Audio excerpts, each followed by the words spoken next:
AI Realized, the podcast about everything that is new, now, and next for enterprise executives deploying AI. Hosted by myself, Christina Elwood, and my collaborator, David Yakobovich. Our guests will share what's driving AI adoption, use cases, and business models for the data and AI economy. Where the future is bright.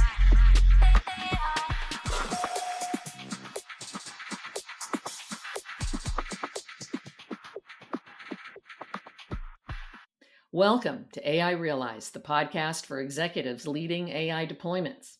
From addressing security, data, and operations challenges to managing the organizational changes, AI deployment presents the opportunity to redesign our organizations from the inside out. I'm Christina Elwood, your host for today's episode, and today we're talking with Matthew Swanson, the founder and CEO of Motion Enterprises. Welcome, Matthew. Hello, Christina. Glad to be here. I'm very excited for our conversation today because a lot has changed since the last time we talked.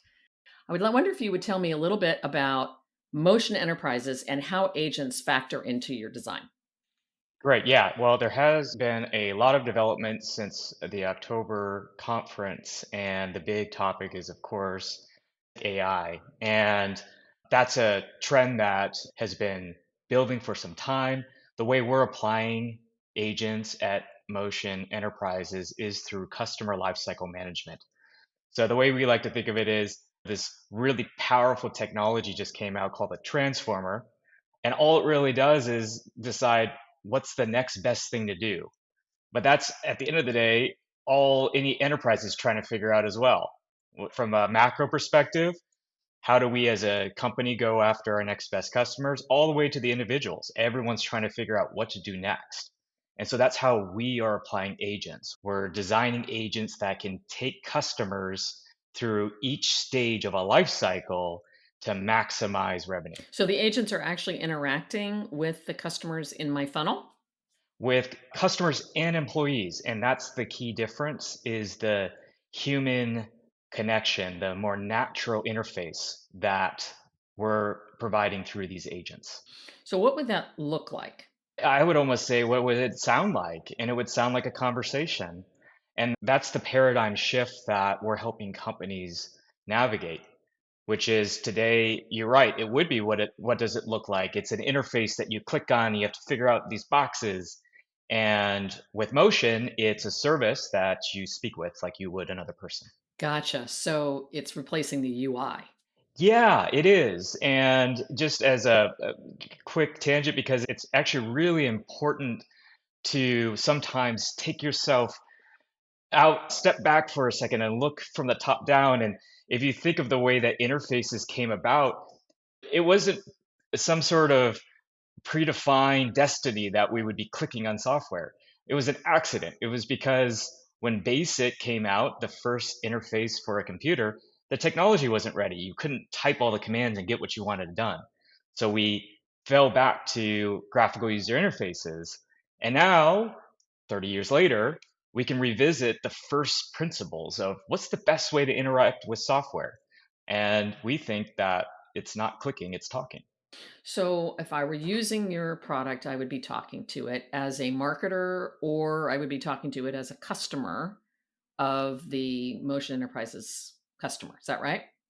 Correct. Is it a replacement for something like Salesforce? We think of it as a layer on top, just like Salesforce and all the SaaS tools out there are a layer on top of databases.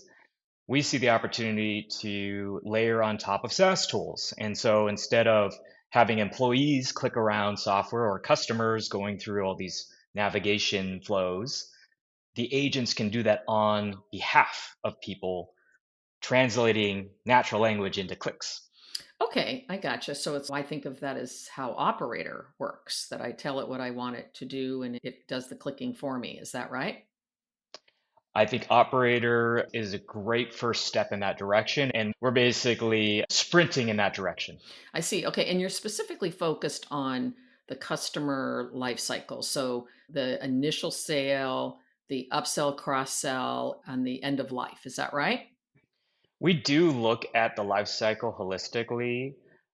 Starting point for most organizations is top of funnel. So finding ways to reach new customers, finding ways to move them into awareness stages, engagement consideration, and ultimately into the purchase stage. So, in the marketing organization, who would be your user? We service the department as a whole, and it is a team activity. So, just in the same way that marketing teams have a CMO who's thinking strategically and really designing as best as they can crisp prompts for the rest of their team, we're integrated into that flow under the CMO and alongside the individual contributors across the marketing roles to assist with tasks. So, can I think of it as an agent layer on top of the existing systems we're using in marketing? Or we could pick sales or some other group if you prefer, but it would sit, say, on top of our HubSpot or Salesforce or Insight or whatever system we're using for our workflow. Would your system sit on top as an agentic layer, providing that verbal interface and the clicking, if you will, by the agent instead of the people? Yeah, I would say yes, it's sitting on top of all those tools. And another way to look at it, it's sitting next to your employees. Okay, and so talk to me a bit about how you envision this stack looking. You mentioned agents and the database and the APIs. Maybe you could just describe how you envision the agent architecture looking against our existing systems and teams. The way we like to look at the future of software is as a anthropomorphic version of employees. And so what we mean by that is just in the same way you would train an employee on your best practices, on your tools, on the business processes that your company follows to move customers through a life cycle. That's how we're designing the components of our agents. Okay, does that mean that if I were a customer, that I would train those agents on our existing workflows, or do the agents observe what we do and learn from observing? It's both. We go through a initialization process where it's pretty incredible how agents can now comb through an existing MarTech stack and get a pretty good lay of the land. But at the end of the day, there's a bunch of nuance that's stuck in people's heads, and so that's where the conversation really starts. Like an orientation process, and then you can start asking all sorts of things. I'd like to create a new LinkedIn ad campaign to reach this segment of customers, etc. I see. Actually, as a former CMO, I would just like to be able to know what the actual flow is that people are following, because often that can be challenging. That would identify tools we're not really using or we're barely using. It would identify places where we have friction. I could see a lot of things that you would provide that would be valuable to the strategy elements. Are you finding that's an area that people are deriving value from your system, or are they primarily deriving value from being able to do the things that we're already doing tactically? The place where we see people most excited is outcomes. It's being able to have a just very numeric driven relationship where we can accomplish outcomes that teams know lead to revenue and align our pricing model there. And everything else is nice to have in our experience. Oh, I see. So I'm able to tell you I want to reach this audience with this budget in this channel, and then you charge me based on the success of that outcome. That's right. We will come up with a KPI for a given campaign, and we will only charge for measurable increments in that KPI. That's a very different business model than we're enjoying today from most software providers. How did you come up with that? And what's your thought process behind why that's the ideal model for this go to market? It's really looking at first principles of where we're heading in the future of work, aligning on outcomes. And this is probably a much bigger subject for a different day, but the North Star for us is, how do you measure the value of a company? And we believe that can be better broken down through incremental outcomes where everyone in the organization can align on known numerical KPIs. So we want to align with the long-term trends, and we're starting, rather than charging by the hour and traditional seat-based models, we're starting from this level of measurable outcomes. And what are you hearing from target customers when you explain your model to them? It's novel, and which is pro and a con. It always gets a ears per question marks. Wait, tell me more. But it is unfamiliar territory. Most organizations haven't seen this model at scale. There's definitely a lot of education type of discussions going on. Yeah, I would think you've got agents, which are new.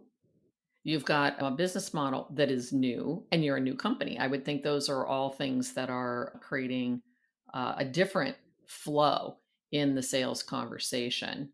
Where are you finding the greatest receptivity to your story? Honestly, it's as specific as we can get about use cases. So it's important to be able to lay the groundwork and give confidence to teams that the model's going to scale.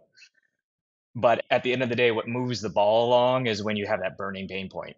And, oh, we just cannot get our MQLs to hop on the phone. Okay, a no risk, no pure paid on performance model, that becomes very attractive. Gotcha, gotcha. So, for our listeners, what would you recommend that they take away from our conversation about agents and about using them in the customer lifecycle? Yeah. I think the biggest challenge we're seeing right now in the marketplace is getting started, finding that tangible use case, setting up a use case that you already have an ROI model built around is a great place to get started. Getting your organization in the habit of measuring outcomes is going to pave the way for taking advantage of these new capabilities. And just keep an open mind that, try to remember the last time you interacted with a novel technology. These don't come around every day, but think about the first time you picked up an iPhone, or the first time you touched a computer, if you can remember that far back. That's the sort of paradigm shift that's happening right now. And we all need to think differently about how we run our businesses if we want to take advantage of agents. Makes good sense. So, Matthew Swanson, CEO and founder of Motion Enterprises, thank you so much for joining me today on AI Realized. This was fun. Thanks for the great questions. Where the future is bright.